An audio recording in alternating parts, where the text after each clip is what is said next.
ಕತ್ತರಿ.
ಈ ಕಾರ್ಯಕ್ರಮಕ್ಕೆ ಈ ಜಿಲ್ಲೆಯಿಂದ ಸಾಕಷ್ಟು ಜನ ಕನ್ನಡಾಭಿಮಾನಿಗಳು, ಡಾಕ್ಟರ್ ಜೆ ಎನ್ ರಾಮಕೃಷ್ಣಗೌಡ ಹಿತೈಷಿಗಳು, ಅವರ ಸ್ನೇಹಿತರು, ಅವರ ಬಂಧುಗಳು ಎಲ್ಲರೂ ಕೂಡ ಇವತ್ತು ಬಂದು ಈ ಕಾರ್ಯಕ್ರಮಕ್ಕೆ ಒಂದು ಮೆರುಗನ್ನು ತಂದುಕೊಟ್ಟಿದ್ದಾರೆ. ನಿಮ್ಮೆಲ್ಲರ ಸಮ್ಮುಖದಲ್ಲಿ ಅಚ್ಚುಕಟ್ಟಾಗಿ ಈ ಕಾರ್ಯಕ್ರಮವನ್ನು ನಡೆಸಬೇಕು ಅಂತಕ್ಕಂಥ ನಮ್ಮ ಮಂಡ್ಯ ಜಿಲ್ಲಾ ಕನ್ನಡ ಸಾಹಿತ್ಯ ಪರಿಷತ್ನ ಆಸೆ. ಹಾಗೇನೆ ಈ ಕಾರ್ಯಕ್ರಮಕ್ಕೆ ನಾಡಿನ ಮೂಲ ಮೂಲಗಳಿಂದ ವಿವಿಧ ಕ್ಷೇತ್ರಗಳಲ್ಲಿ ಸಾಧನೆ ಮಾಡತಕ್ಕಂಥ ಗಣ್ಯರು ಅಲಂಕಾರವನ್ನ ಈ ವೇದಿಕೆಯಲ್ಲಿ ಅಲಂಕರಿಸಿದ್ದಾರೆ. ಆ ಗಣ್ಯವಾದರ ಸಮ್ಮುಖದಲ್ಲಿ ಇವತ್ತು ತಮ್ಮೆಲ್ಲರ ಒಂದು ಸಹಕಾರದಲ್ಲಿ, ತಮ್ಮೆಲ್ಲರ ಉಪಸ್ಥಿತಿಯಲ್ಲಿ ರಾಮಕೃಷ್ಣಗೌಡರು ಅಭಿನಂದಿಸಬೇಕಾಗಿದೆ. ತಾವೆಲ್ಲರೂ ದಯಮಾಡಿ ಯಾವುದೇ ರೀತಿಯ ಮಾತುಗಳಿಗೆ ಅಕ್ಕಪಕ್ಕ ಮಾತನಾಡ್ತಕ್ಕಂಥದ್ದನ್ನ ದಯವಿಟ್ಟು ಕಡಿಮೆ ಮಾಡಿ, ಯಾರು ಮಾತನಾಡಬೇಡಿ. ಈ ಕಾರ್ಯಕ್ರಮವನ್ನ ಅತ್ಯಂತ ಯಶಸ್ವಿಗೊಳಿಸ್ತಕ್ಕಂಥದ್ದು ನಿಮ್ಮೆಲ್ಲರ ಜವಾಬ್ದಾರಿ. ಹೀಗೆ 40-45 ವರ್ಷಗಳಿಂದ ಅವರನ್ನು ಬಲ್ಲೆ. ಆ ಕಾಲದಲ್ಲಿ ನನಗೂ ಅವರಿಗೂ ಅನೇಕ ಸಾಮ್ಯತೆಗಳು ಇದ್ದವು. ವಿದ್ಯಾರ್ಥಿ ಸಂಕುಲದಲ್ಲಿ ಪ್ರದೇಶದಿಂದ ಬಂದ ಹುಡುಗರು ತಮ್ಮನ್ನು ತಾವು ಸ್ಥಾಪಿಸಿಕೊಳ್ಳೋಕ್ಕೋಸ್ಕರ, ಐಡೆಂಟಿಟಿಗೋಸ್ಕರ ಬೇರೆ ಬೇರೆ ತರಹದ ಸಾಂಸ್ಕೃತಿಕ ಚಟುವಟಿಕೆಗಳನ್ನು ತೊಡಗಿಸ್ಕೊಳ್ತಾರೆ. ನಾನು ಇದ್ದೀನಿ ನೋಡ್ರಪ್ಪ ಅಂತ ಕಾಣಿಸ್ಕೊಂಡು ತಮ್ಮನ್ನ ತಾವು ಪ್ರತಿಷ್ಠಾಪಿಸಿಕೊಳ್ಳೋಕ್ಕೋಸ್ಕರ ಏಕಪಾತ್ರಾಭಿನಯ ಮಾಡೋದು, ಭಾವಿಯಲ್ಲಿ ಆಡೋದು, ನಾಟಕ ಮಾಡೋದು, ಆಶುಭಾಷಣ, ಹೀಗೆ. ಆಗ ನಾನು ನಿಯತವಾಗಿ ಯೋಜನಾ ಸೇವಾ ಇಲಾಖೆ ಅಂತರ್ ಕಾಲೇಜು, ಅಂತರ್ ಶಾಲಾ ಸ್ಪರ್ಧೆಗಳಿಗೆ ಹೋಗ್ತಿದ್ದೆ. ರಾಮಕೃಷ್ಣೇಗೌಡರು ಹಾಗೆ ಹೋಗಿ ಪ್ರಶಸ್ತಿಯನ್ನು ಪಡೆದಿದ್ದರು. ಅವರು ನನಗಿಂತ 1 ವರ್ಷ ದೊಡ್ಡವರು. ಹಾಗಾಗಿ ಹಿಂದೆ ಮುಂದೆ ಇದ್ದ ನಾವು ಆಗಿನ ಅನೇಕ ಶಾಲಾ ಕಾರ್ಯಕ್ರಮಗಳಲ್ಲಿ ಭಾಗವಹಿಸಿದ್ದರು. ಎರಡನೇ ಸಾಮ್ಯತೆ, ಅವರು ಚಲನಚಿತ್ರ ಕ್ಷೇತ್ರಕ್ಕೆ ಪ್ರವೇಶ ಮಾಡೋದಕ್ಕೆ ಪ್ರಯತ್ನ ಪಟ್ಟರು. ಆದಿಚುಂಚನಗಿರಿ ಮಠದ ಅದೃಷ್ಟ ಗಟ್ಟಿಯಾಗಿತ್ತು ಅಂತ ಕಾಣುತ್ತೆ. ಚಲನಚಿತ್ರ ಕ್ಷೇತ್ರ ಅವರನ್ನ ಹಿಂದೂಕಿ, ನೀನು ಅಲ್ಲಿಗೆ ಹೋಗಪ್ಪ, ಇಲ್ಲಿ ಬೇಡ ಅಂತ ಹೇಳಿ ಅವ್ರನ್ನ ಆ ಕಡೆಗೆ ಬರಮಾಡಿ ಕೊಡ್ತು. ನನ್ನನ್ನ ಚಲನಚಿತ್ರ ಕ್ಷೇತ್ರ ಸ್ವಲ್ಪ ಆವಾಹಿಸಿಕೊಂಡು ಇಲ್ಲಿ ಸ್ವಲ್ಪ ಕೆಲಸ ಮಾಡಬಾರಪ್ಪ ಅಂತ ನನ್ನ ಆ ಕಡೆಗೆ ಹೋಯಿತು. ಇದಿಷ್ಟು ಸಾಮ್ಯತೆ. ಆದರೆ ವೈದೃಶ್ಯ ಏನು ಅಂದ್ರೆ, ಅವರು ಅಲ್ಲಿ ಹೋಗಿ ಸರ್ಕಾರಿ ನೌಕರಿಯೊಂದನ್ನು ತ್ಯಜಿಸಿ ಮಠದ ಜೊತೆಗೆ ಬಹುಕಾಲ ಅತ್ಯಂತ ಶ್ರದ್ಧೆಯಿಂದ ಹಿಂದಿನ ದೊಡ್ಡ ಸ್ವಾಮೀಜಿಯವರು, ಈಗಿರುವ ನಿರ್ಮಲಾನಂದ ಸ್ವಾಮೀಜಿಯವರು ಈ ಎರಡೂ ಸಂದರ್ಭಗಳಲ್ಲಿ ತುಂಬಾ ನಿಷ್ಠೆಯಿಂದ ತೆರೆಯ ಹಿಂದೆ ಬಹುಕಾಲ ಅನ್ನೋದನ್ನ ಒತ್ತಿ ಹೇಳ್ತೇನೆ, ಅಲ್ಲಿ ಕೆಲಸ ಮಾಡ್ತಾ ಬಂದಿದ್ದಾರೆ. ಈಗಲೂ ಅವರು ಹೇಮಗಿರಿ ಮಠದ ಮುಖ್ಯ ವ್ಯವಸ್ಥಾಪಕರಾಗಿದ್ದಾರೆ. ಇದು ಯಾಕೆ ವೈದೃಶ್ಯ ಅಂದ್ರೆ, ನಾನು ಎಲ್ಲಿಯೂ ನಿಲ್ಲದವನು. ಹಾಗಾಗಿ ಅವರು ಒಂದು ಕಡೆ ನಿಂತು ಇಷ್ಟು ವರ್ಷ ಯಾರಾದ್ರೂ ಕೆಲಸ ಮಾಡ್ತಿದ್ರೆ ನನಗೆ ಅವ್ರ ಬಗ್ಗೆ ಬಹಳ ಬೆರಗು. ಹೇಗಪ್ಪ ಇಷ್ಟೊಂದು ತಾಳ್ಮೆ, ಇಷ್ಟೊಂದು ವ್ಯವಧಾನ ಅಂತ. ರಾಮಕೃಷ್ಣೇಗೌಡರು ಅನುಭವಿಸಿರುವಂತಹ ಎಲ್ಲ ಟೀಕೆಗಳು ನನಗೆ ಗೊತ್ತು. ಆ ಎಲ್ಲ ಟೀಕೆಗಳು ನನ್ನ ಕಿವಿ ಮೇಲೆ ಬಿದ್ದಿದ್ದಾರೆ.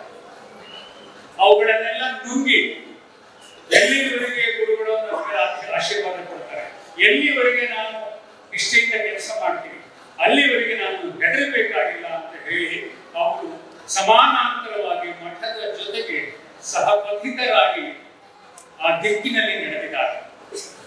ಇವತ್ತು ಶ್ರೀಮಂತ ಮಠವಾಗಿದೆ, ಬಡವರ ಮಠವಾಗಿದೆ, 500ಕ್ಕೂ ಹೆಚ್ಚು ಶಿಕ್ಷಣ ಸಂಸ್ಥೆಗಳಿದ್ದಾವೆ, 100 ಸಾಮಾಜಿಕ ಸೇವಾ ಸಂಸ್ಥೆಗಳಿವೆ, 5 ಕೋಟಿಗೂ ಹೆಚ್ಚು ವೃಕ್ಷಗಳನ್ನು ನೆಡುವಂತಹ ದೊಡ್ಡ ಕೆಲಸವಾಯಿತು. ಇದೆಲ್ಲ ಆಗುವುದರ ಹಿಂದೆ ಒಬ್ಬ ವ್ಯಕ್ತಿ ಕೆಲಸ ಮಾಡಿದ್ದಾರೆ, ಅವರು ಶ್ರೀ ರಾಮಕೃಷ್ಣೇಗೌಡರು. ಭೇಟಿಗಳಿಗೆ ತುಂಬಾ ಸ್ವಾಮೀಜಿಯವರು ಹೇಳ್ತಾ ಇದ್ರು, ನನಗೆ ಸುಮಾರು 70ನೇ ಇಸ್ವಿಯಿಂದ ಕೂಡ ಸ್ವಾಮೀಜಿಗಳವರ ಒಂದು ಒಟ್ಟಿಗೆ ಕಾರ್ಯನಿರ್ವಹಿಸತಕ್ಕಂಥ ಇಲ್ಲಿ ಮಂಡ್ಯ ಜಿಲ್ಲೆಯ ನಮ್ಮ ಸ್ಥಳೀಯ ಸಂಸ್ಥೆಯ ಸದಸ್ಯನಾಗಿ ಕಾರ್ಯನಿರ್ವಹಿಸತಕ್ಕಂಥ ಸಭಾವಕಾಶವನ್ನು ಸ್ವಾಮಿಗಳು ಕೊಟ್ಟಿದ್ರು. ನಾನು ಜವರಗೌಡರು, ಕೆ.ಟಿ. ಶಿಲಿಗೆಯವರು, ಅಡ್ವೊಕೇಟ್ ರಾಮಯ್ಯವರು, ಹೀಗೆ ಹಲವು ನಾವೆಲ್ಲರೂ ಕೂಡ ಸ್ವಾಮಿಗಳ ಜೊತೆಯಲ್ಲಿ ನಮ್ಮ ಮಠದ ಸೇವೆಯನ್ನ ಮಾಡಬೇಕು ಅಂತ ಹೇಳಿ ನಮ್ಮ ಸ್ವಾಮಿಗಳು ಬಂದಾಗಲೂ ಕೂಡ ನಮ್ಮ ಸ್ವಾಮಿಗಳು ಅನೇಕ ಸಮಾಜಕ್ಕೆ ಅಗತ್ಯವಾದ ಕಾರ್ಯವನ್ನು ನಿರ್ವಹಿಸುವುದರಲ್ಲಿ ನಮ್ಮ ಮಾರ್ಗದರ್ಶನ ಮಾಡಿ ಆ ಕಾರ್ಯವನ್ನು ಅವರ ಆಣಿಕೆಯಂತೆ ನಿರ್ವಹಿಸ್ತಾ ಇದ್ದಾರೆ. ನಾಗಪುರ ಬೆಟ್ಟದಲ್ಲಿರ್ತಕ್ಕಂಥ ವಿಶ್ವಮಾನವ ಶಾಲೆ, ಹಾಗೆ ಮುಂದೆ ಅಲ್ಲಿ ಮೆಡಿಕಲ್ ಕಾಲೇಜನ್ನು ಕೂಡ ಸ್ಥಾಪನೆ ಮಾಡಿ ನಂತರ ಅದು ಬೆಳ್ಳೂರಿಗೆ ಸ್ಥಳಾಂತರವಾಯಿತು. ಹೀಗೆ ಅವರ ಒಡನಾಟ ಅಂತ ಹೇಳಿದ್ರೆ ಬಹಳ ವಿಶೇಷವಾದ ಒಡನಾಟ. ಅವರು ತಮ್ಮ ಪ್ರವಚನದಲ್ಲಿ ಹೇಳ್ತಾ ಇದ್ರು, ಮನುಷ್ಯ ತನ್ನ ಗುರುತನ್ನ ಸಮಾಜಕ್ಕೆ ಬಿಟ್ಟು ಹೋಗ್ಬೇಕು. ಒಂದು ಮರದ ಎಲೆ ಬಿದ್ದರೂ ಕೂಡ, ಕಾಯಿ ಬಿದ್ದರೂ ಕೂಡ ಗುರುತಿರ್ತದೆ ಅಂತ. ಹಾಗೆ ಸಮಾಜಕ್ಕೆ ನಾವೇನಾದ್ರೂ ಕೂಡ ನಮ್ಮ ಕಾಯಕದ ಫಲವನ್ನು ಬಿಟ್ಟು ಹೋಗ್ಬೇಕು, ಗುರುತ ಬಿಟ್ಟು ಹೋಗ್ಬೇಕು ಅಂತಕ್ಕಂಥ ವಿಚಾರ ಸ್ವಾಮಿಗಳಲ್ಲಿ ಪ್ರಧಾನವಾಗಿ ಅಥ ಸ್ವಾಮೀಜಿಗಳ ನಿಕಟವರ್ತಿಗಳಾಗಿ ತಮ್ಮ ಕಾಯಕ ನಿಷ್ಠೆಯಿಂದ ಬದ್ಧತೆಯಿಂದ ನಮ್ಮ ಆದಿತ್ಯ ಮಹಾಸ್ಥಾನವನ್ನ ಸಾಮಾಜಿಕವಾಗಿ ಶೈಕ್ಷಣಿಕವಾಗಿ ಹಲವು ಬಗೆಯ ಸೇವೆಗಳನ್ನ ಇವತ್ತು ಮಠ ಕೈಗೊಳ್ಳುವುದಕ್ಕೆ ಪ್ರಧಾನಮಂತ್ರಿಗಳು ಸೇವಾ ಪ್ರಮೋದಕ ಅಂತ ಹೇಳ್ತಾರೆ. ಸೇವೆ ಅನ್ನೋದಕ್ಕೆ ಅನಂತವಾದ ಒಂದು ಭಾವಾರ್ಥ ಇರ್ತಕ್ಕಂಥದ್ದು. ಈಗ ಒಡೆಯ ಭಕ್ತಿ ಮಳಲ್ ಸೇವೆ ಅಂತಕ್ಕಂಥದ್ದನ್ನ ಒಂದು ಸಣ್ಣ ಸೇವೆಯನ್ನು ಕೂಡ ಶ್ರೀರಾಮ ಗಣನೆ ಮಾಡದ ಅಂತಕ್ಕಂಥದ್ದನ್ನು ಬಿಡಿ ಹಾಗೆ ರಾಮಕೃಷ್ಣರು ಕೆಲವರೆ ಕಾಯನಂತೆ ಬೃಹತ್ತರ ಸೇವೆಯನ್ನು ಮಾಡಿರ್ತಕ್ಕಂಥದ್ದು, ಆ ಸೇವೆಯ ನಿಷ್ಠೆಗೆ ಒಲಿದಿರ್ತಕ್ಕಂಥದ್ದು ಈ ಪ್ರಶಸ್ತಿ.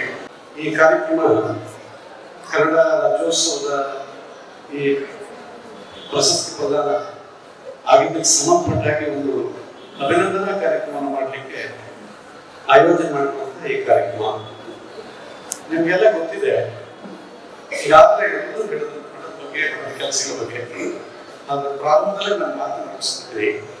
ಆದಿಚುಂಚನಗಿರಿ ಮಠದ ಸಾಧನೆಗೆ ಲಕ್ಷಾಂತರ ಮಂದಿ, ಕೋಟ್ಯಾಂತರ ಮಂದಿ ಭಕ್ತರುಗಳ ಸಹಾಯ ಸಹಕಾರ ಇದೆ. ಪ್ರಾರಂಭದಲ್ಲಿ ನಿಮ್ಗೆ ಗೊತ್ತಿರಬೇಕು, ಕೆ.ಎಚ್. ರಾಮಯ್ಯನವರಿಂದ ಹಿಡಿದು, ಬೊಂಬೇಗೌಡರಿಂದ ಹಿಡಿದು, ಎಚ್.ಕೆ. ವೀರಣ್ಣಗೌಡರಿಂದ ಹಿಡಿದು, ಯಶೋಧರ್ಮ ದಾಸಪ್ಪ ಹಿಡಿದು, ಇನ್ನು ಡ್ಯಾಶ್ ಡ್ಯಾಶ್ ಇನ್ನು ತುಂಬಾ ಜನ ಹೆಸರುಗಳಿದ್ದಾರೆ. ಇಂಥ ಅನೇಕ ಜನ ಮಹನೀಯರು ಸಾವಿರಾರು ವರ್ಷಗಳ 2000 ವರ್ಷಗಳ ಇತಿಹಾಸ ಅಂತ ಪುಣ್ಯಾತ್ಮರ ಸೇವೆ ಮತ್ತು ದಾನ, ಇದರಿಂದ ಆದಿಚುಂಚನಗಿರಿ ಮಹಾಸಂಸ್ಥಾನ ಮಠ ಬೆಳೀತಾ ಒಂದು ಬಾಲಗಂಗಾಧರನಾಥ ಮಹಾಸ್ವಾಮಿಯವರ ಅವಧಿಗೆ ಒಂದು ದೊಡ್ಡ ಸುವರ್ಣಾಕ್ಷರದಲ್ಲಿ ಬರೆಯುವಂತಹ ಒಂದು ಘಟ್ಟವನ್ನು ತಲುಪಿ ಅದರಲ್ಲಿ ನಂದು ಒಂದು ಸಣ್ಣ ಅಳಿಲು ಸೇವೆ. ಎಲ್ಲ ಮಹನೀಯರು ಕೂಡ ಅದರ ಬಗ್ಗೆ ವ್ಯಾಖ್ಯಾನ ಮಾಡಿದ್ರು, ನಾನು ಅದನ್ನು ಹೇಳಕ್ ಹೋಗ್ತಿಲ್ಲ. ನಿಮಗೆ ಗೊತ್ತಿರಲಿ, ಈ ಕನ್ನಡ ರಾಜ್ಯೋತ್ಸವ ಪ್ರಶಸ್ತಿಗೆ ನಾನು ಅಪ್ಲಿಕೇಶನ್ನೇ ಹಾಕಿಲ್ಲ. ಸಾಹಿತ್ಯ ಅಂತ ಗೊತ್ತಾದಾಗ ಟಿವಿಲಿ ಬರ್ತಾ ಇದೆ ಅಂತ ನನಗೆ ಯಾರು ಹೇಳಿದ್ರು. ಆದ್ರೆ ಇದು ಯಾರಿಗೆ ಫೋನ್ ಬರ್ತಾ ಇದೆ ಕನ್ನಡ ಮತ್ತು ಸಂಸ್ಕೃತಿ ಇಲಾಖೆಯಿಂದ ಅಂದ್ರೆ ರವಿ ಚಂದ್ರಪ್ಪನ ಅವ್ರಿಗೆ ಫೋನ್ ಹಿಡಿತಾ ಇದ್ದಾರೆ. ನಿಮ್ಮ ಮಂಡ್ಯದಿಂದ ನೀವು ಯಾರು ಅರ್ಜಿ ಹಾಕಿದ್ರು ಅವ್ರಿಗೆ ಕನ್ನಡ ರಾಜ್ಯೋತ್ಸವ ಪ್ರಶಸ್ತಿ ಸಿಕ್ಕಿದೆ ಅಂತ ಹೇಳಿ. ಆವಾಗ ರಮೇಶ್ ನನಗೆ ಫೋನ್ ಮಾಡಿದ್ರು, ಹಣ ಈಗಾಗಿದೆ ನಿಮ್ಗೆ ಸಿಕ್ಕಿದೆ ಅಂತ. ನನಗೆ ಗಾಬರಿ ಐತಿ, ಯಾಕೆ ಸಿಗ್ಲಿಕ್ಕೆ ಸಾಧ್ಯ ಏನು ಅಂದ್ರೆ ಸಾಧನೆಗಳನ್ನ ಮಾಡ್ತಾ, ಕೆಲಸಗಳನ್ನ ಮಾಡ್ತಾ, ಸೇವೆಗಳನ್ನ ಮಾಡ್ತಾ ನಮ್ಮ ಗುರುಗಳು ಯಾವಾಗಲೂ ಅನೇಕ ಸಾರಿ ನಮ್ಮ ಮಠದ ಜೊತೆಗೆ ಕೆಲಸಗಳನ್ನ ಮಾಡುವಾಗ ತುಂಬಾ ಸಾರಿ ಗುರುಜಿಯವರು ನಮಗೆ ಬೆಂತಟ್ಟು. ಆದ್ರೆ ಆ ಬೆಂತಟ್ಟುವ ಸಂದರ್ಭದಲ್ಲಿ ಈಗಾಗಲೇ ಚಂದ್ರಣ್ಣ ಹೇಳಿದಾಗೆ ಅನೇಕ ಆರೋಪಗಳು, ಪ್ರತ್ಯಾರೋಪಗಳು, ದೂರುಗಳು, ದುಮಾನಗಳು, ನೋವುಗಳು, ಅವೆಲ್ಲ ಹೇಳಂಗಿಲ್ಲ. ಅವೆಲ್ಲವೂ ಕೂಡ ಒಂದು ಕ್ಷಣದಲ್ಲಿ ಸ್ವಾಮಿಗಳು ಮಾಸ್ಬಿಡ ನನಗೆ ಗೊತ್ತಿಲ್ಲ. ಯಾರ್ಯಾರು ನಮ್ಮ ಟೀಕೆ ಮಾಡ್ತಾರೋ ಅಷ್ಟು ನಾವು ಪ್ರಬುದ್ಧರಾಗ್ತೀವಿ, ಅಷ್ಟು ನಾವು ಗಟ್ಟಿಯಾಗ್ತೀವಿ ಅನ್ನೋ ಮಾತನ್ನು ಹೇಳ್ತೀವಿ. ಅದ್ರ ಜೊತೆಗೆ ಇವತ್ತು ಗೊತ್ತಾಗಲ್ಲ ನಿನಗೆ, ಇವತ್ತು ನಿನಗೆ ಗೊತ್ತಾಗಲ್ಲ. ಕೆಲಸ ಮಾಡುವಾಗ ಸ್ವಾಮಿಗಳು ನಮ್ಮ ಬಳಸಿರ್ತಾರೆ, ನಮ್ಮ ದುಡಿಸ್ತಾರೆ, ಇವೆಲ್ಲ ನಿಮ್ಮ ಮನಸ್ಸಲ್ಲಿ ಅನ್ಕೊಳ್ತೀರಿ. ಇವತ್ತೇ ನೀವು ದುಡಿತಾರಲ್ಲ, ಸೇವೆ ಮಾಡ್ತಾರಲ್ಲ, ಈ ಸೇವೆಯ ಫಲ ಎಂದೋ ಒಂದು ದಿವಸ ನಿನಗೆ ಅರ್ಥ ಆಗುತ್ತೆ ಅನ್ನೋ ಮಾತನ್ನು ನನ್ನ ಗುರುಗಳು ನನಗೆ. ನಿಮ್ಮ ಹಸಿವು ಪ್ರಪಂಚದಿಂದ ನನ್ನ ಮಾತುಗಳ ಪ್ರಪಂಚಕ್ಕೆ ನಿಮ್ಮನ್ನ ಕರ್ಕೊಂಡು ಹೋಗೋದಕ್ಕೆ ಪ್ರಯತ್ನ ಮಾಡುತ್ತೆ. ಮಂಡ್ಯ ಜಿಲ್ಲಾ ಕನ್ನಡ ಸಾಹಿತ್ಯ ಪರಿಷತ್ನವರು ಡಾಕ್ಟರ್ ಜೆ.ಎನ್. ರಾಮಕೃಷ್ಣಗೌಡರ ಅಭಿನಂದನಾ ಸಮಾರಂಭವನ್ನ ಬಹಳ ಅರ್ಥಪೂರ್ಣವಾಗಿ ಆಯೋಜಿಸಿದ್ದಾರೆ ಮಂಡ್ಯ ನಗರದಲ್ಲಿ. ಮಂಡ್ಯ ನಗರ ಅಂದ್ರೆ ನನ್ನ ಹೃದಯದಲ್ಲಿ ಬಹಳ ವಿಶೇಷವಾದ ಸ್ಥಾನ. ಕಾರಣವಾದರೂ ಇಷ್ಟನೇ, ಮೈಸೂರು ನಗರದಿಂದ ರಾಮನಗರ ಜಿಲ್ಲೆಯವರೆಗೆ ಆ ಬದಿ ಈ ಬದಿ ಹಸಿರು ನಾಡು, ಹಸಿರು ಜನರು, ಅನ್ನದಾತರು ಮಂಡ್ಯ ನಗರದವರು.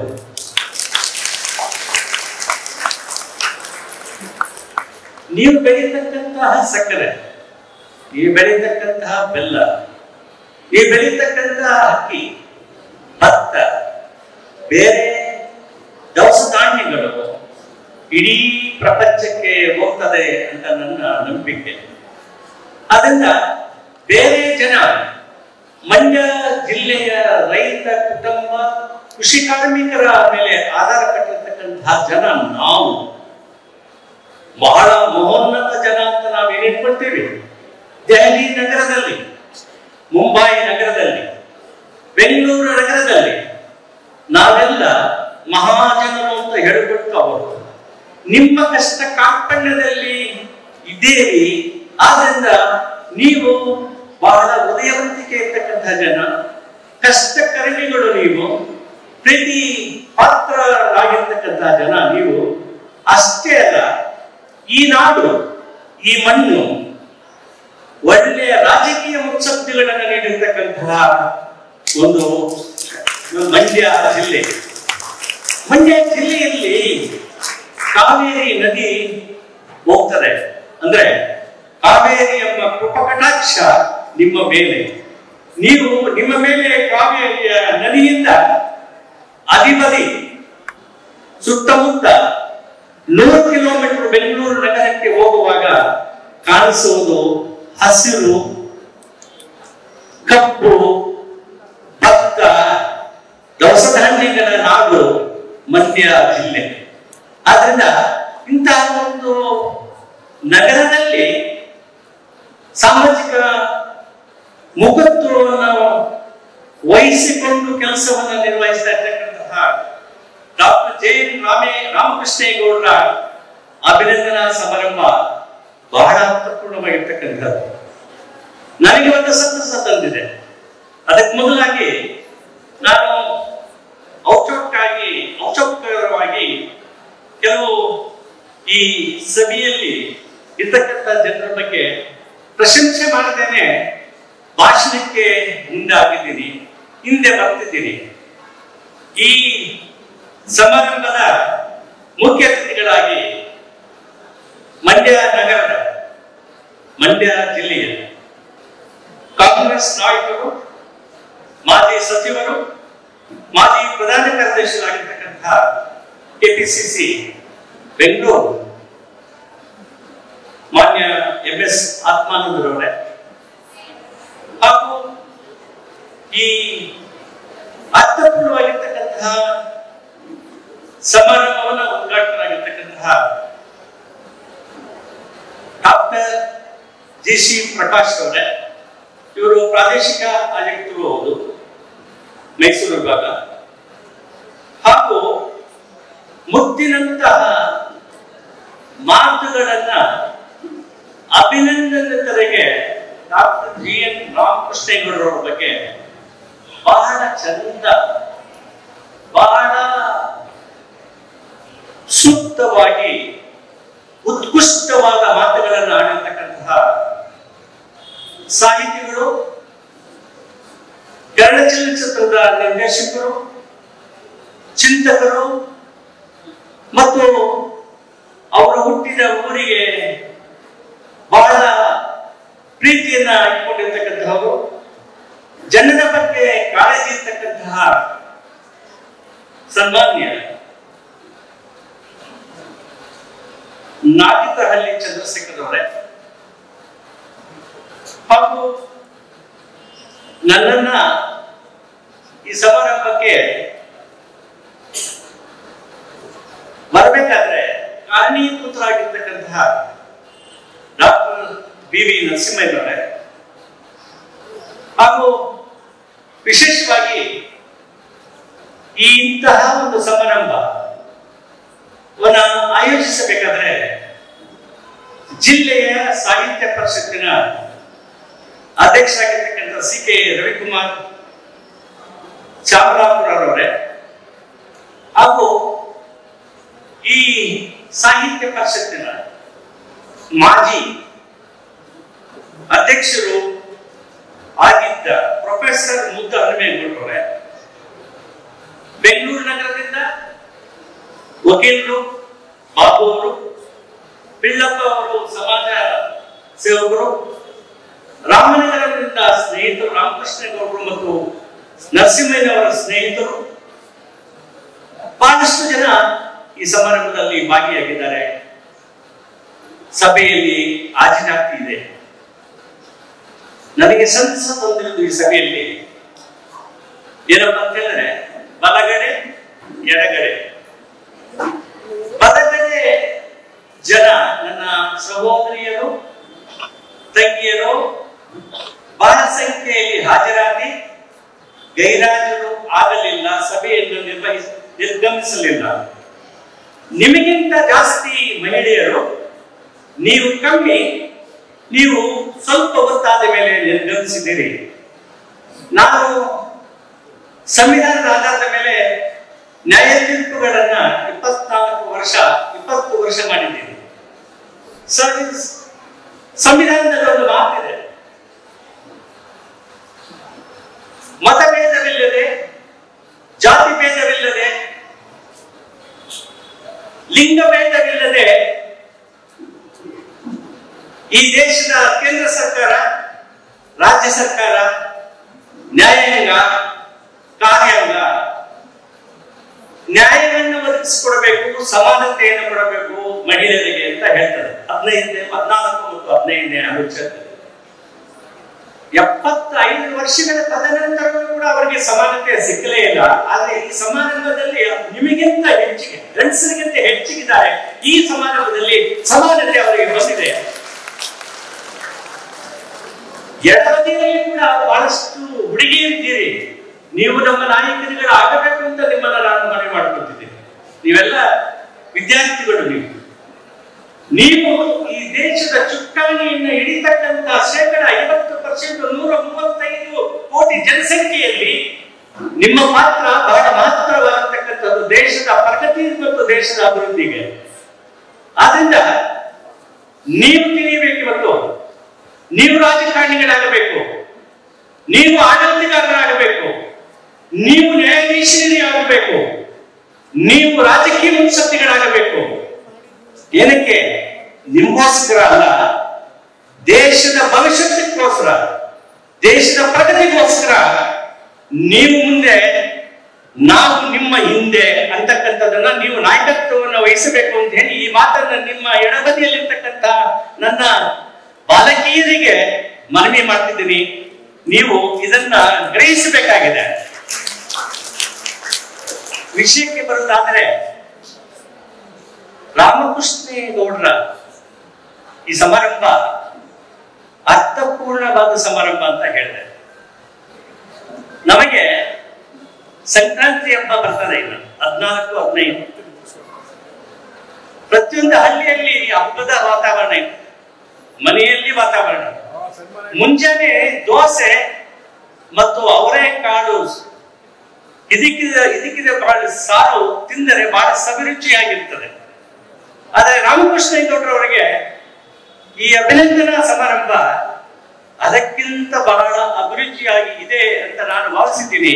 ಕಾರಣವಾದರೂ ಇಷ್ಟೇನೆ, ನೀವು ಕರ್ನಾಟಕ ರಾಜ್ಯ ಸರ್ಕಾರದ, ಗಣತಂತ್ರ ಕರ್ನಾಟಕ ರಾಜ್ಯ ಸರ್ಕಾರದ ಕ್ಯಾಬಿನೆಟ್ ತೀರ್ಪಿನಲ್ಲಿ ನಿಮ್ಮನ್ನ ಪರಿವೀಕ್ಷಣೆ ಮಾಡಿ, ನಿಮ್ಮ ಕಾರ್ಯವೈಖರಿಯನ್ನು ನೋಡಿ, ನೀವು ಸತತವಾಗಿ ಶಿಕ್ಷಣ ಕ್ಷೇತ್ರದಲ್ಲಿ, ಮಠದ ಆಧೀನದಲ್ಲಿರ್ತಕ್ಕಂಥ ಶಿಕ್ಷಣ ಕ್ಷೇತ್ರದಲ್ಲಿ, ವಿಶೇಷವಾಗಿ ಮೆಡಿಕಲ್ ಕಾಲೇಜ್ ಆದಿಚುಂಚನಗಿರಿ, ಪ್ರಕಾಶ್ ಅವರು ಹೇಳಿದಾಗೆ ಗ್ರಾಮೀಣ ಪ್ರದೇಶದಲ್ಲಿ ಮೆಡಿಕಲ್ ಕಾಲೇಜನ್ನ ಸ್ಥಾಪನೆ ಮಾಡೋದು ಬಹಳ ಕಷ್ಟದ ಕೆಲಸವಾಗಿತ್ತು ನಮ್ಮ ದೇಶದಲ್ಲಿ. ಆದರೆ ನೀವು ಅಂದಿನ ಸ್ವಾಮಿಗಳಾದ ಬಾಲಗಂಗಾಧರ ಸ್ವಾಮೀಜಿಯವರಿಗೆ ನೀವು ಭುಜಕ್ಕೆ ಭುಜ ಕೊಟ್ಟು ನಿಮ್ಮ ಊರಿನಲ್ಲಿ 100 ಎಕರೆಗಳ ಜಮೀನನ್ನು ಅವರಿಗೆ ಕೊಡಿಸಿ, ನೀವು ಆ ಸಂಸ್ಥೆಗೆ, ನಮ್ಮ ನಾಗಚಹಳ್ಳಿ ಚಂದ್ರಶೇಖರ್ ಅವರು ಹೇಳಿದ ಹಾಗೆ, ಮುಖ್ಯ ವ್ಯವಸ್ಥಾಪಕರಾಗಿ ಕೆಲಸವನ್ನ ಬಹಳ ಸುಗಮವಾಗಿ ನಿರ್ವಹಿಸ್ತಾ ಇದ್ದೀರಿ. ನೀವು ಜನಸೇವಕರಾಗಿದ್ದೀರಿ, ಮಾನವೀಯ ಮೌಲ್ಯಗಳನ್ನು ಎತ್ತಿಟ್ಟಿದ್ದೀರಿ, ಒಳ್ಳೆಯ ಆಡಳಿತಗಾರರಾಗಿದ್ದೀರಿ, ಒಳ್ಳೆಯ ಮನಸ್ಸಿದ್ದವರಾಗಿದ್ದೀರಿ. ಬಡ ಜನರಿಗೆ, ಬಲ್ಲದವನಿಗೆ, ಬಲ್ಲಿದವನಿಗೆ ಒಂದು ಆಸ್ಪತ್ರೆಯ ಒಂದು ನಿರ್ಮಾಣ ಮಾಡಿ ಅಲ್ಲಿ ಬರ್ತಕ್ಕಂತಹ ರೋಗಿಗಳಿಗೆ ಶುಶ್ರೂಷೆಯನ್ನ ಕೊಡ್ತಕ್ಕಂಥ ಕೆಲಸ ಮಾಡಿ ಬೇರೆ ಬೇರೆ ಮತಗಳಿಂದ, ಬೇರೆ ಬೇರೆ ರಾಜ್ಯಗಳಿಂದ, ಬೇರೆ ಬೇರೆ ಜಾತಿ ಉಪಜಾತಿಗಳಿಂದ ಬರ್ತಕ್ಕಂತಹ ವಿದ್ಯಾರ್ಥಿಗಳಿಗೆ ನೀವು ಶಿಕ್ಷಣವನ್ನ ನೀಡ್ತಾ ಇದ್ದೀರಿ. ಶಿಕ್ಷಣ ನೀಡ್ತಕ್ಕಂತಹ ಆ ಸಂಸ್ಥೆಯಲ್ಲಿ ನೀವು ಮುಖ್ಯ ವ್ಯವಸ್ಥಾಪಕರು ಆಗಿ ಸತತವಾಗಿ 4 ದಶಕಗಳ ಕೆಲಸವನ್ನ ನೀವು ನಿರ್ವಹಿಸ್ತಾ ಇದ್ದೀರಿ. ಇದನ್ನ ಸರ್ಕಾರದವರು ಗುರುತಿಸಲಿಲ್ಲ. ಆದ್ರೆ ನಿಮ್ಮನ್ನು ಗುರುತಿಸಿರೋದು ನೀವು ಒಂದು ಸಮಾಜ ಸೇವಕರು, ಸಮಾಜ ಮುಖಿಗಳು, ಸಮಾಜಕ್ಕೆ ಪ್ರಯೋಜನ ಮಾಡತಕ್ಕಂತಹ ಜನ. ನೀವು ನಿಮ್ಮಂತವರಿಗೆ ರಾಜ್ಯ ಪ್ರಶಸ್ತಿಯನ್ನು ನೀಡಿದರೆ ರಾಜ್ಯ ಸರ್ಕಾರಕ್ಕೂ ಗೌರವ ಇರ್ತದೆ. ಈ ನಾಡಿನ, ಈ ಮಣ್ಣಿನ, ಮಂಡ್ಯ ನಗರದ, ಮಂಡ್ಯ ಜಿಲ್ಲೆಯ ಜನರಿಗೂ ಕೂಡ ಗೌರವವನ್ನು ತಂದು ಕೊಡ್ತಕ್ಕಂತಹ ಉತ್ಕೃಷ್ಟವಾದ ಒಂದು ಕೆಲಸವನ್ನು ಕರ್ನಾಟಕ ಸರ್ಕಾರ ಮಾಡಿದೆ ಅಂತ ನಾನು ಭಾವಿಸಿದ್ದೀನಿ. ಈ ಸಂದರ್ಭದಲ್ಲಿ ಕರ್ನಾಟಕ ಸರ್ಕಾರದವರಿಗೂ ಕೂಡ ನಾವು ಅವರಿಗೆ ವಂದನೆಗಳನ್ನ ನಿಮ್ಮ ಎಲ್ಲರ ಪರ ನಾನು ಈ ಸಂದರ್ಭದಲ್ಲಿ ಕರ್ನಾಟಕ ಸರ್ಕಾರಕ್ಕೆ ಹೇಳ ಬಯಸುತ್ತಿದ್ದೇನೆ. ಬಂಧುಗಳೇ, ಪ್ರಶಸ್ತಿಯನ್ನು ಪಡೆಯುವುದು ಇಂದಿನ ಕಾಲದಲ್ಲಿ ಬಹಳ ಕಷ್ಟ ಸಾಧ್ಯದ ಕೆಲಸ. ಅರ್ಜಿಯನ್ನು ಹಾಕಬೇಕು, ಅರ್ಜಿಗೆ ರೆಕಮೆಂಡೇಶನ್ ಮಾಡಿಸಬೇಕು, ರಾಜಕಾರಣಿಗಳನ್ನು ಹಿಡಿಯಬೇಕು, ಸ್ವಾಮೀಜಿಗಳನ್ನು ಕೂಡ ಹಿಡಿಯಬೇಕು, ಸ್ವಾಮೀಜಿಗಳ ಶಿಫಾರಸುಗಳು ಬೇಕು.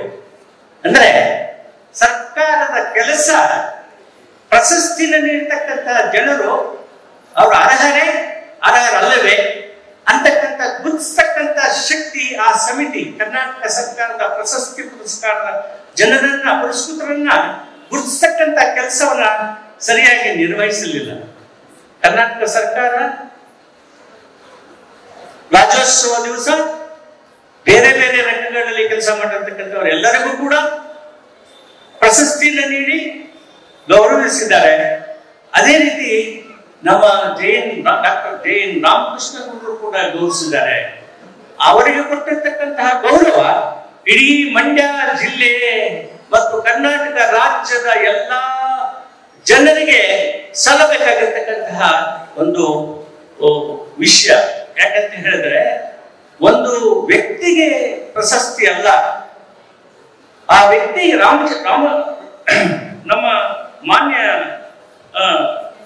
ರಾಮಕೃಷ್ಣೇಗೌಡರವರು ಒಬ್ಬ ವ್ಯಕ್ತಿ ಅಂತ ನಾವು ಇಲ್ಲಿ ಅವರ ಅಭಿನಂದನೆಯನ್ನು ಸಲ್ಲಿಸ್ತಾ ಇಲ್ಲ. ರಾಮಕೃಷ್ಣೇಗೌಡರವರು ಒಂದು ಇನ್ಸ್ಟಿಟ್ಯೂಷನ್, ಒಂದು ಸಂಸ್ಥೆ, ಜನಪರ ಇದ್ದಾರೆ, ಜನರಿಗೆ ಕಾಳಜಿ ವಹಿಸ್ತಾರೆ, ಸಮಾಜವನ್ನು ಕಟ್ಟುತ್ತಾರೆ, ದೇಶದ ಪ್ರಗತಿಗೆ ಪ್ರಯತ್ನ ಮಾಡಿದ್ದಾರೆ. ಆದ್ರಿಂದ ರಾಮಕೃಷ್ಣೇಗೌಡರವರು ಅಭಿನಂದನಾ ಸಮಾರಂಭ ಇವತ್ತು ಇದು ವ್ಯಕ್ತಿಗೆ ಅಭಿನಂದನಾ ಸಮಾರಂಭ ಅಲ್ಲ, ಇದು ಇಡೀ ಮಂಡ್ಯ ಜಿಲ್ಲೆ ಜನರಿಗೆ ಸಲ್ಲಬೇಕಾಗಿರ್ತಕ್ಕಂತಹ ಒಂದು ಅಭಿನಂದನಾ ಸಮಾರಂಭ. ಇವರು ಬರೀ ವ್ಯಕ್ತಿ ಮಾತ್ರ ವೇದಿಕೆ ಮೇಲಿದ್ದಾರೆ, ಅವರಿಗೆ ಮಾತ್ರ ಈ ಪ್ರಧಾನ ಪ್ರಶಸ್ತಿಯನ್ನ, ಅಭಿನಂದನಾ ಸಮಾರಂಭವನ್ನ ನಾವು ಮಾಡ್ತಿದ್ದೀವಿ.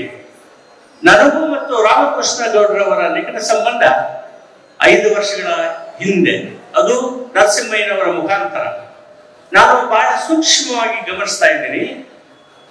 ರಾಮಕೃಷ್ಣ ಗೌಡರವರು ಬಾಲಗಂಗಾಧರ ಸ್ವಾಮಿ ಒಂದು ಮುಖ ಮಾತ್ರ ಆದಿಚುಂಚನಗಿರಿ ಮಠನ ಕಟ್ಟಕ್ಕೆ 500-600 ಶಾಲೆಗಳನ್ನ, ಕಾಲೇಜುಗಳನ್ನ, ಆಸ್ಪತ್ರೆಗಳನ್ನ ಕಟ್ಟುವುದಕ್ಕೆ ಅವರು ಕಾರಣೀಭೂತರಾದರೆ, ಇವರು ಬಾಲಗಂಗಾಧರ ಸ್ವಾಮೀಜಿಯವರಿಗೆ ಬಲಗೈಯಾಗಿ ಕೆಲಸವನ್ನು ಮಾಡಿ ಭೂಮಿಯನ್ನ ರೈತರಿಂದ ಕೊಡಿಸಿದ್ರು, ಕಟ್ಟಡಗಳನ್ನ ನಿರ್ಮಾಣ ಮಾಡಲಿಕ್ಕೆ ಕೋಟಿಗಟ್ಟಲೆ ಹಣವನ್ನ ಜನರಿಂದ ಕೊಡಿಸಿದ್ರು. ಅಲ್ಲಿ ಒಂದು ಸಂಸ್ಥಾನ ಆಯಿತು. ಆ ಸಂಸ್ಥಾನದಿಂದ ಸಾವಿರಾರು ಡಾಕ್ಟರ್ಗಳು ಹೊರಗೆ ಬಂದರು. ಅವರೆಲ್ಲರೂ ಸಮಾಜದ ಜನರಿಗೆ ಸೇವೆಯನ್ನ ಬೇರೆ ಬೇರೆ ರಾಜ್ಯಗಳಲ್ಲಿ, ಬೇರೆ ಬೇರೆ ಗ್ರಾಮೀಣ ಪ್ರದೇಶಗಳಲ್ಲಿ ಕೆಲಸವನ್ನು ಮಾಡ್ತಿದ್ದಾರೆ. ಆದ್ರಿಂದ ಅವರೆಲ್ಲರ ಒಂದು ಆಶೀರ್ವಾದದಿಂದ ನಿಮಗೆ ಅಭಿನಂದನೆ. ಇದು ಕನ್ನಡ ರಾಜ್ಯೋತ್ಸವದ ಪ್ರಶಸ್ತಿ ನೀಡಿದ್ದಾರೆ. ಆದ ಕಾರಣ ನಿಮ್ಮನ್ನ ಇವತ್ತಿನ ದಿವಸ ಮಂಡ್ಯ ಗಾಂಧಿ ಮಹಾತ್ಮ ಗಾಂಧಿ ಅಂದ್ರೆ ಫಾದರ್ ಆಫ್ ದ ನೇಷನ್. ಇಲ್ಲಿ ಕೂತಿರ್ತಕ್ಕಂತಹ ಜನ ನಾವೆಲ್ಲರೂ ಗಾಂಧಿಯವರು ಪ್ರೈಮ್ ಮಿನಿಸ್ಟರ್ ಆಗ್ಬೋದಾಗಿತ್ತು. ಪ್ರೈಮ್ ಮಿನಿಸ್ಟರ್ ಬೇಡ ಅಂದರು. ಗಾಂಧಿಯವರು ಸ್ವತಂತ್ರ ಹೋರಾಟದಲ್ಲಿ ಬಟ್ಟೆ ಹಾಕಲಿಲ್ಲ, ಒಂದು ಶಾಲು ಅಥವಾ ಒಂದು ಶಿಲ್ಲೆಯನ್ನು ಹೊಲಿಸಿಕೊಂಡಿದ್ರು. ಏನಕ್ಕೆ? ನಮ್ಮ ದೇಶದ ಜನರಿಗೆ ಸ್ವಾತಂತ್ರ್ಯವನ್ನು ಕೊಡಿಸಬೇಕು, ನಾವು ಸ್ವತಂತ್ರರಾಗಬೇಕು, ನಾವು ಗುಲಾಮರಾಗಿರಬಾರದು, ಬ್ರಿಟಿಷ್ ಇಲ್ಲಿಂದ ಹೊರಟೋಡಿಸಬೇಕು ಅಂತಕ್ಕಂತಹ ಒಂದು ನಾಯಕತ್ವವನ್ನು ವಹಿಸಿದ ಬ್ಯಾರಿಸ್ಟರ್ ಮಹಾತ್ಮ ಗಾಂಧಿ ಒಂದು ಈ ಟ್ರಸ್ಟ್ನವರು ಮಾಡಿರ್ತಕ್ಕಂಥ ಈ ಜಾಗದಲ್ಲಿ ಬಹಳ ವಿಶೇಷತೆ ಇದೆ ರಾಮಕೃಷ್ಣ ಗೌಡ್ರೆ. ಆದ್ರಿಂದ ನೀವು ರಾಮಕೃಷ್ಣ ಗೌಡರು ಕನ್ನಡ ರಾಜ್ಯೋತ್ಸವದ ಪ್ರಶಸ್ತಿ ನಿಮಗೆ ದೊರಕಿದೆ. ಆದರೆ ಗಾಂಧಿವಾದದಲ್ಲಿ ಅವರ ನಡೆಯಲ್ಲಿ ನೀವು ನಡೆಯಬೇಕು. ಅವರು ಹೇಳಿದ್ರು, ಕುವೆಂಪು ಮಾತನ್ನ ನಾಗತಹಳ್ಳಿ ಚಂದ್ರಶೇಖರ್ ಅವರು ಹೇಳಿದ್ರು, ಬಹಳ ಚಂದ ಹೇಳಿದ್ರು. ಒಂದು ಸಂಸ್ಥೆಯನ್ನು ಕಟ್ಟಬೇಕಾದ್ರೆ, ಒಂದು ಜನರ ಕೆಲಸವನ್ನು ನಿರ್ವಹಿಸಬೇಕಾದ್ರೆ ಕುವೆಂಪು ಅವರು ಪ್ರಪಂಚದ ಕವಿ ಏನು ಹೇಳಿದ್ರು ಅಂತ ಅವ್ರು ಹೇಳಿದ್ರು. ಟೀಕೆಗಳು ಬರ್ತವೆ, ನಿಮ್ಮ ಮೇಲೆ ಟೀಕೆಗಳು ಬಹಳಷ್ಟು ಬಂದಿವೆ. ಆದರೆ ಕುವೆಂಪು ಹೇಳಿದ ಮಾತನ್ನ ನೀವು ನೆನೆಸ್ಕೋಬೇಕಾಗಿದೆ. ನಾಗತಹಳ್ಳಿ ಚಂದ್ರಶೇಖರ್ ಅವರು ಭಾಷಣದಲ್ಲಿ ಬಹಳ ಅರ್ಥಗರ್ಭಿತವಾದ ಮಾತನ್ನ ಹೇಳಿದ್ದಾರೆ. ಟೀಕೆಗಳು ಅಳಿಯುತ್ತವೆ, ಕೆಲಸಗಳು ಉಳಿಯುತ್ತವೆ ಅಂತ ಮಾತ್ರ ಕುವೆಂಪು ಶಿವಮೊಗ್ಗ ನಾಡಿನ ನಮ್ಮ ಜನ ಎಲ್ಲರಿಗೂ ಸಮಾನ ಅವಕಾಶ ಅಂತಕ್ಕಂತಹ ಮಾತನ್ನ ಅಂದಿನ ಕುವೆಂಪು ಕವಿ, ಪ್ರಪಂಚದ ಕವಿ ಹೇಳಿದ ಮಾತು ನಿಮಗೆ ಅನ್ವಯ ಆಗ್ತದೆ. ಇದನ್ನು ನೀವು ಇಲ್ಲಿಗೆ ನಿಮಗೆ ಪ್ರಶಸ್ತಿ ಬಂದಿದೆ. ಕುವೆಂಪು ಹೇಳಿರ್ತಕ್ಕಂಥದ್ದು ನಾಗತಹಳ್ಳಿ ಚಂದ್ರಶೇಖರ್ ಅವರು ಹೇಳಿದ್ದಾರೆ.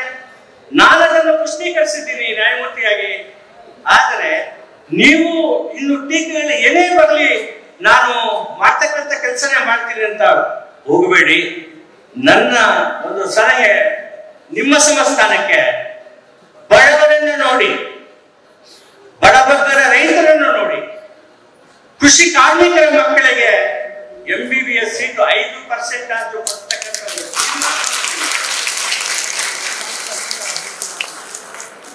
ಈ ದೇಶ ನಮಗೆ ಕೊಟ್ಟಿರ್ತಕ್ಕಂಥದ್ದು ಮಹಾತ್ಮ ಗಾಂಧಿಯವರು. ಅವರು ಪ್ರಧಾನ ಮಂತ್ರಿಗಳಾಗಲಿಲ್ಲ, ಅವರು ಫಸ್ಟ್ ಪ್ರೆಸಿಡೆಂಟ್ ಆಗಲಿಲ್ಲ. ಪಂಡಿತ್ ಜವಾಹರ್ಲಾಲ್ ನೆಹರು ರಾಜಕೀಯ ಮುತ್ಸದ್ದಿ, ಅವರು ಮಹಾನ್ ನಾಯಕ ಅಂತ ಹೇಳಿ ನನ್ನನ್ನ ನಮ್ಮ ಮುಖ್ಯ ಅತಿಥಿಗಳಾಗಿರ್ತಕ್ಕಂಥ ಆತ್ಮಾನಂದ ಅವರ ಪಾರ್ಟಿಗೆ ನೀವು ಬೇರೆ ರಾಜಕೀಯ ಪಕ್ಷಗಳು ಸೇರಿಸಬೇಡಿ. ನಾನು ಹೇಳ್ತಾ ಇರೋದು ನಗ್ನ ಸತ್ಯ. ನಾನು ಹೇಳ್ತಾ ಇರ್ತಕ್ಕಂಥದ್ದು ಏನಪ್ಪಾ ಅಂತ ಹೇಳಿದ್ರೆ, 51ನೇ ಇಸ್ವಿಯಲ್ಲಿ ಪಂಡಿತ್ ಜವಾಹರ್ಲಾಲ್ ನೆಹರೂರವರು ಈ ದೇಶಕ್ಕೆ ಜಮೀನ್ದಾರಿ ಪದ್ಧತಿಯನ್ನು ಅಬಾಲಿಷ್ ಮಾಡಿರ್ತಕ್ಕಂಥದ್ದು, ಸಂವಿಧಾನಕ್ಕೆ ತಿದ್ದುಪಡಿ ಮಾಡಿರ್ತಕ್ಕಂಥ ಮಹಾನ್ ರಾಜಕೀಯ ಮುತ್ಸದ್ದಿ, ಈ ದೇಶದ ಪ್ರಪಂಚದ ದಾಖಲೆ ಆಗಿರ್ತಕ್ಕಂಥದ್ದು ನೆಹರೂರವರ ಬಗ್ಗೆ ಏನು ಅರಿಯದೇ ಇರ್ತಕ್ಕಂಥ ಚಿಕ್ಕ ಪುಟ್ಟ ರಾಜಕಾರಣಿಗಳು ಮಾತಾಡ್ತಕ್ಕಂಥದ್ದನ್ನು ನೀವು ಗಮನಿಸಬೇಡಿ. ಅಂದಿನ ಪಂಡಿತ್ ಜವಾಹರ್ಲಾಲ್ ನೆಹರೂರವರು ಪ್ರಥಮ ಪ್ರಧಾನಮಂತ್ರಿಗಳು ಭಾಷಣವನ್ನ ಸರ್ವೋಚ್ಚ ನ್ಯಾಯಾಲಯದ ತೀರ್ಪಿನಲ್ಲಿ, ಸಂವಿಧಾನ ಪೀಠದ 5 ನ್ಯಾಯಮೂರ್ತಿಗಳ ತೀರ್ಪಿನಲ್ಲಿ ಪ್ರಶಂಸೆ ಮಾಡಿದ್ದಾರೆ. ಅವ್ರು ಹೇಳಿದ್ದಾರೆ, ಡಾಕ್ಟರ್ ಅಂಬೇಡ್ಕರ್ ಅವರು ನನ್ನ ಭಾವಚಿತ್ರದಲ್ಲಿ ಎದುರಿಗಿದೆ. ಸಂವಿಧಾನದ ಶಿಲ್ಪಿಯವರು, ಅವರು 3ನೇ ಭಾಗ 4ನೇ ಭಾಗ ಸಂವಿಧಾನದಲ್ಲಿ ಎರಡೂ ಸೇರಿದರೆ ಮೂಲಭೂತ ಹಕ್ಕುಗಳು ಮತ್ತು ನಿರ್ದೇಶ ತತ್ವಗಳು ಎರಡೂ ಸೇರಿದರೆ ಮಾನವೀಯ ಹಕ್ಕುಗಳು, ಈ ದೇಶದಲ್ಲಿರ್ತಕ್ಕಂಥ ಬಡರ ರೈತರಿಗೆ ನ್ಯಾಯವನ್ನು ಒದಗಿಸಬೇಕಾದ್ರೆ, ಈ ದೇಶದಲ್ಲಿರ್ತಕ್ಕಂಥ ರೈತರಿಗೆ ನ್ಯಾಯವನ್ನು ನಾವು ಕೊಡಬೇಕಾದ್ರೆ ಜಮೀನ್ದಾರಿ ಪದ್ಧತಿಯನ್ನು ಅಬಾಲಿಷ್ ಮಾಡಬೇಕು ಅಂತ ಹೇಳಿ 1951ನೇ ಇಸ್ವಿಯಲ್ಲಿ ಪ್ರಥಮ ಸಂವಿಧಾನ ತಿದ್ದುಪಡಿನ ತಂದಿರ್ತಕ್ಕಂಥ ಪ್ರಧಾನ ಮಂತ್ರಿ ಪಂಡಿತ್ ಜವಾಹರಲಾಲ್ ನೆಹರು ಅವರು ಅಂತಹ ವ್ಯಕ್ತಿ. ಅವರನ್ನ ಪ್ರಧಾನಮಂತ್ರಿ ಮಾಡಿರ್ತಕ್ಕಂಥ ಪಾತ್ರ ಮಹಾತ್ಮ ಗಾಂಧೀಜಿ ಅಭಿನಂದನಾ ಸಭಾಂಗಣದಲ್ಲಿ ನಿಮಗೆ ಇವತ್ತು ಈ ಅಭಿನಂದನಾ ಸಮಾರಂಭ ಮಾಡಿದ್ರೆ ಬಹಳಷ್ಟು ಜನರು ವೀಕ್ಷಣೆ ಮಾಡ್ತಿದ್ದಾರೆ.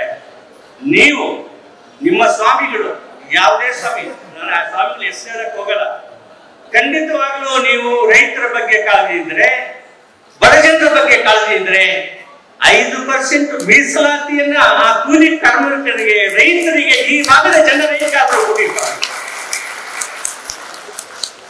ನೀವು ಆ ಕೆಲಸವನ್ನ ಮಾಡ್ತಕ್ಕಂಥ ಚೈತನ್ಯ ಶಕ್ತಿ ನಿಮ್ಮಲ್ಲಿ ಬಹಳ ಅಖಂಡವಾಗಿದೆ ಅಂತ ನಾನು ಈ ಸಂದರ್ಭದಲ್ಲಿ ಹೇಳ್ತಾ ಇದ್ದೀನಿ.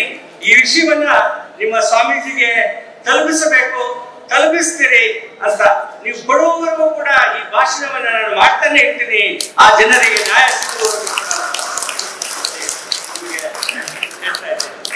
ಬಂಧುಗಳೇ, 2 ಗಂಟೆ 15 ನಿಮಿಷ ಆಯ್ತು.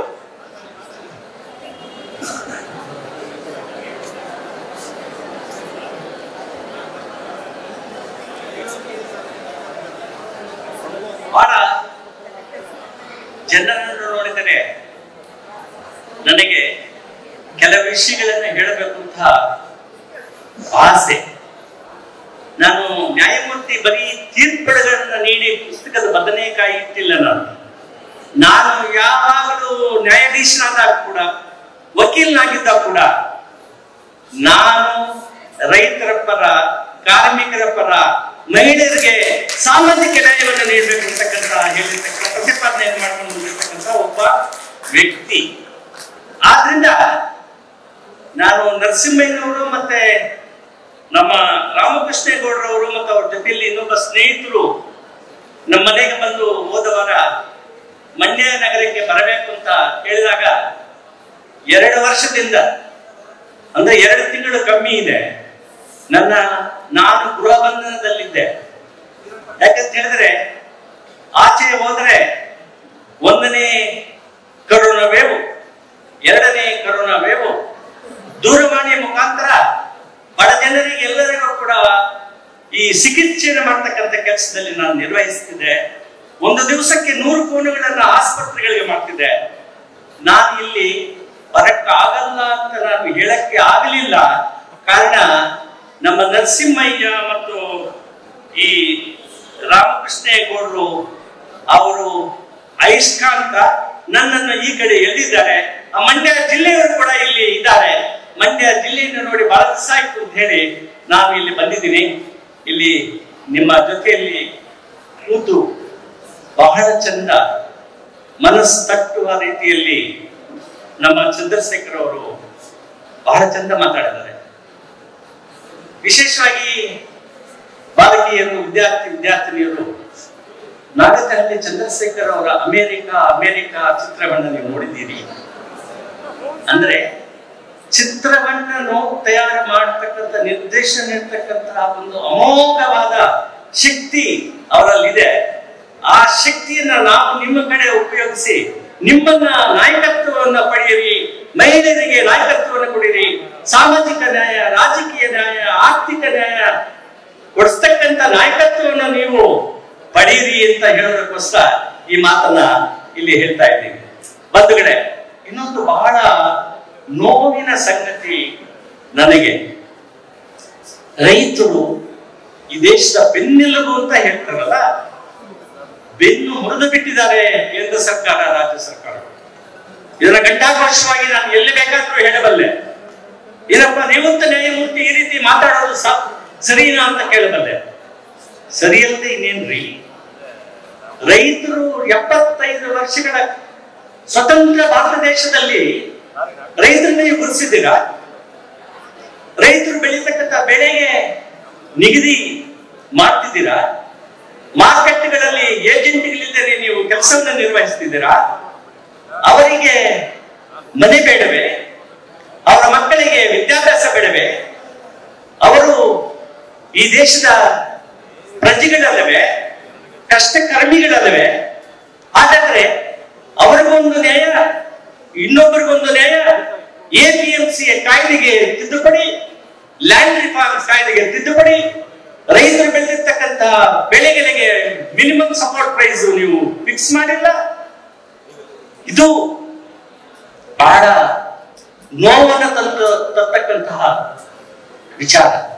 ಆದ್ರಿಂದ ರೈತ ನಾಯಕರು ಶುಗರ್ ಕಾರ್ಖಾನೆ ಸರ್ಕಾರದ ಕಾರ್ಖಾನೆ ಖಾಸಗಿ ಸಂಸ್ಥೆಯಾಗಿ ಮಾಡಬೇಕು ಅಂತ ಹೇಳುವಾಗ ನಾನು ಬೆಂಗಳೂರು ನಗರದಿಂದ ನಾನು ವರ್ಚುವಲ್ ಆಗಿ ಮಾತಾಡಿ ಅದನ್ನ ಅಪೋಸ್ ಮಾಡಿದೆ. ನಾನು ಹೇಳಿದೆ ಆ ರೀತಿ ಕೊಡಕ್ಕೆ ಬರಲ್ಲ, ಕೊಡಕ್ಕೆ ಬರಬಾರದು.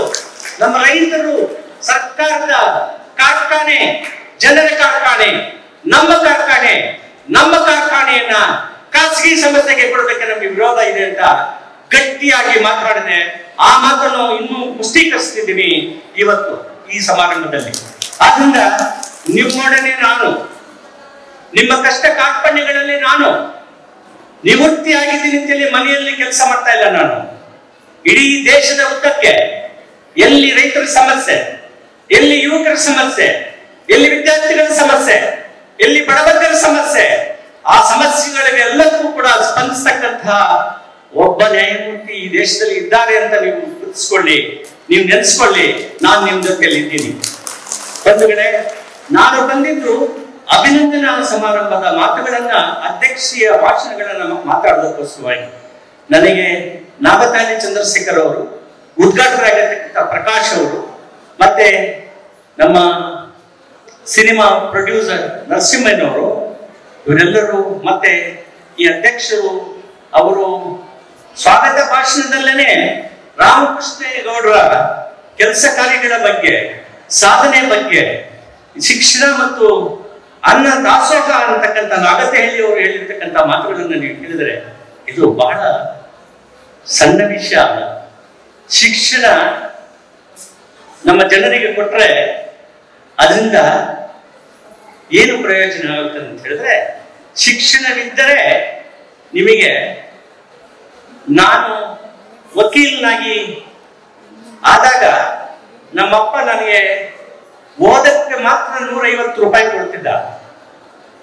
ವಕೀಲನಾದ ಮೇಲೆ ನಾನು ಬಹಳ ಒಳ್ಳೆ ಕೇಸ್ ಕಟ್ಟಲೆಗಳನ್ನು ನಡೆಸಿ, ನನ್ನ ಜೊತೆಯಲ್ಲಿ 16 ಜನ ವಕೀಲರಿದ್ರು. 16 ಜನ ವಕೀಲರಿದ್ದ ಮೇಲೆ 32 ಕೋರ್ಟ್ ಹಾಲ್ಗಳಲ್ಲಿ ಕಟ್ಟಲೆಗಳಲ್ಲಿ ನಾನು ವಕೀಲಿ ಕೆಲಸ ಮಾಡ್ತಿದ್ದೆ. ನನ್ನನ್ನು ಗುರುತಿಸಿದ್ರು, ನ್ಯಾಯಾಧೀಶರು ಮಾಡಿದ್ರು. ಅದೇ ರೀತಿ ನಿಮಗೆ ಶಿಕ್ಷಣ ಬಂದರೆ ನೀವು ಡಾಕ್ಟರ್ ಆಗ್ಬೋದು, ಲಾಯರ್ ಆಗ್ಬೋದು, ವಿಜ್ಞಾನಿ ಆಗ್ಬೋದು, ನೀವು ಒಳ್ಳೆ ಪ್ರಕಾಶ್ ತರ IAS ಆಫೀಸರ್ಸ್ ಆಗ್ಬೋದು. ನೀವು ನಿಮ್ಮ ಮಕ್ಕಳು ಅಭಿವೃದ್ಧಿ ಆಗ್ಬೋದು. ಅಷ್ಟೇ ಅಲ್ಲ, ನಿಮ್ಮ ಪಾತ್ರ ದೇಶವನ್ನು ಕಟ್ಟುವುದಕ್ಕೆ, ಜನರನ್ನ ಸಂರಕ್ಷಿಸುವುದಕ್ಕೆ, ಕಷ್ಟ ಕಾರ್ಪಣ್ಯಗಳ ಬಗ್ಗೆ ಸ್ಪಂದಿಸುವುದಕ್ಕೆ ಗ್ರಾಮೀಣ ಪ್ರದೇಶದಿಂದ ನೀವು ಅಧಿಕಾರಿಗಳಾದರೆ ಅದರ ವಿಚಾರ ಬೇರೆ. ಆದ್ರಿಂದ ನಾನು ಕೇಳ್ತಾ ಇರೋದು ರಾಮಕೃಷ್ಣೇಗೌಡರು ಇಷ್ಟೇನೆ, ನಮ್ಮ ರೈತರು, ಕಾರ್ಮಿಕರ ಮಕ್ಕಳು, ಅಸ್ಪೃಶ್ಯರಿಗೆ ಮತ್ತೆ ಹಿಂದುಳಿದ ಜನರ ಒಟ್ಟಿಗೆ ನೀವು ಮೆಡಿಕಲ್ ಸೀಟ್ ಕೊಟ್ರೆ ಅವರು ಗ್ರಾಮೀಣ ಪ್ರದೇಶದಲ್ಲಿರ್ತಕ್ಕಂಥ ರೈತರ ಬಗ್ಗೆ, ಕಾರ್ಮಿಕರ ಬಗ್ಗೆ ಕೆಲಸವನ್ನ, ಡಾಕ್ಟರ್ ಕೆಲಸನ ಮಾಡ್ತಾರೆ. ಅದನ್ನ ಇಲ್ಲಿ ಬೇರೆ ಬೆಂಗಳೂರು ನಗರದಲ್ಲಿರ್ತಕ್ಕಂತಹ ಅಪೋಲೋ ಆಗಲಿ, ಆಸ್ಟರ್ ಆಗಲಿ, ಮಣಿಪಾಲ್ ಆಗಲಿ, ಈ ಕರೋನಾ ಪೀರಿಯಡ್ ನಲ್ಲಿ ಕೋಟಿ ಕೋಟಿ ಲೂಟಿ ಮಾಡಿದ್ರಲ್ಲ, ಆ ಕೆಲಸವನ್ನ ನಮ್ಮ ಮಕ್ಕಳು ಯಾರು ಮಾಡೋದಿಲ್ಲ. ಅದನ್ನ ಖಂಡಿತವಾಗಲೂ ನಿಮ್ಮ ಸೇವೆ ಇಲ್ಲಿವರೆಗೂ ಬಹಳ ಐಶ್ವರ್ಯವಂತರ ಮಕ್ಕಳಿಗೆ ಕೊಟ್ಟಿದ್ದೀರಿ. 50-25% ಇದೇನೋ, ಇನ್ನು 5% ಆದ್ರೂ ನಮ್ಮ ರೈತರ ಮಕ್ಕಳಿಗೆ ನೀವು ಕೊಡ್ರಪ್ಪ. ಅವ್ರ ಹತ್ರ ಹಣ ಇಲ್ಲ, ಅವ್ರ ಹತ್ರ ಏನು ಇಲ್ಲ.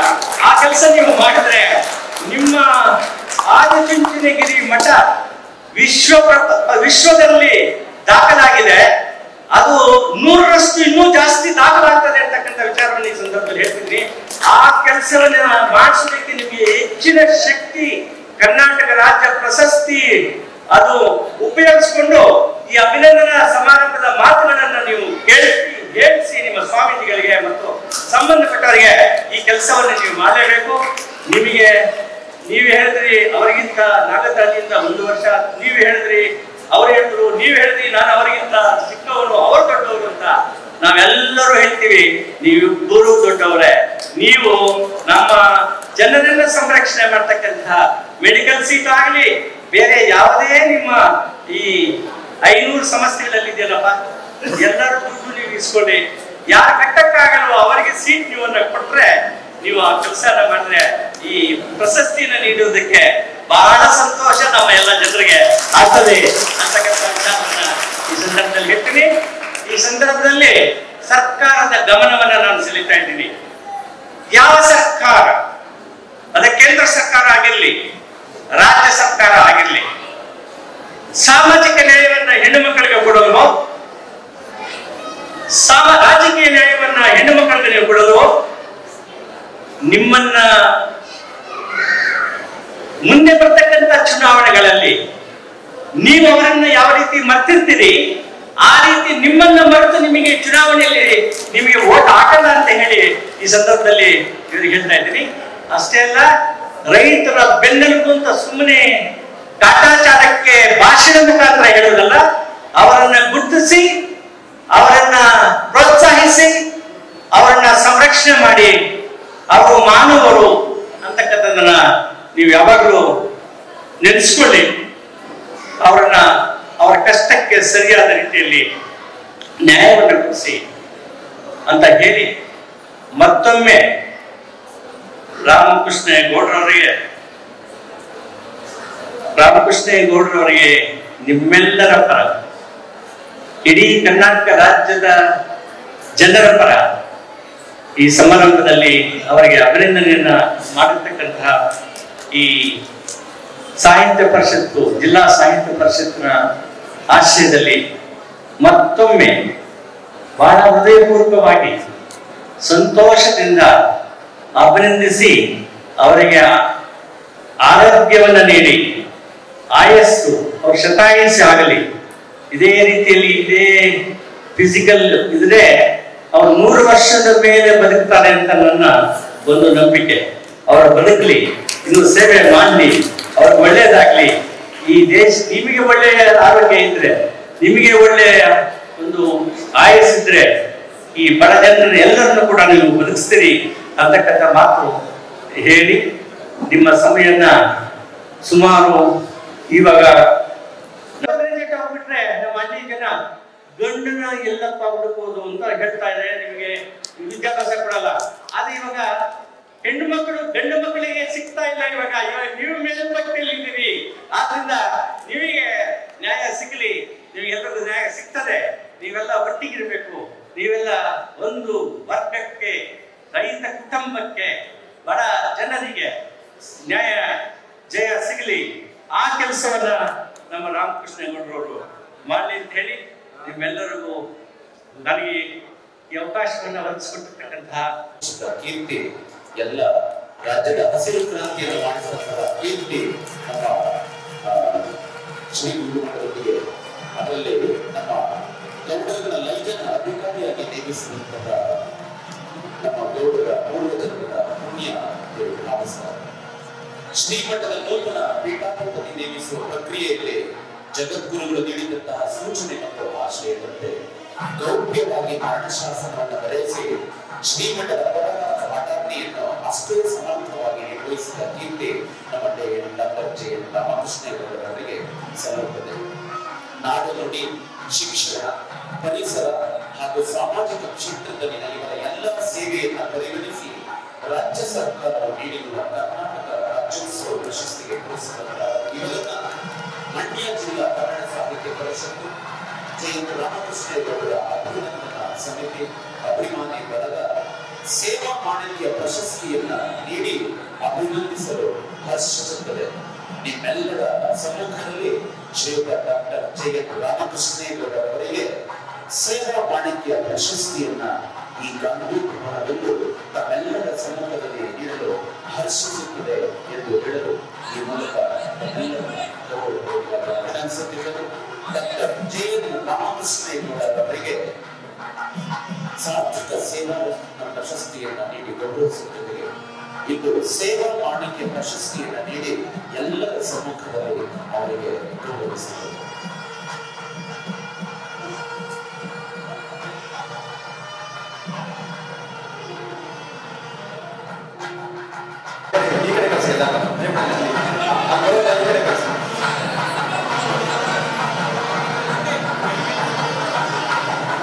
ದಯಮಾಡಿ ಎಲ್ಲರೂ ಒಬ್ಬರಾದ ಮೇಲೆ ಒಬ್ಬರನ್ನೊಬ್ಬರು ಗೌರವ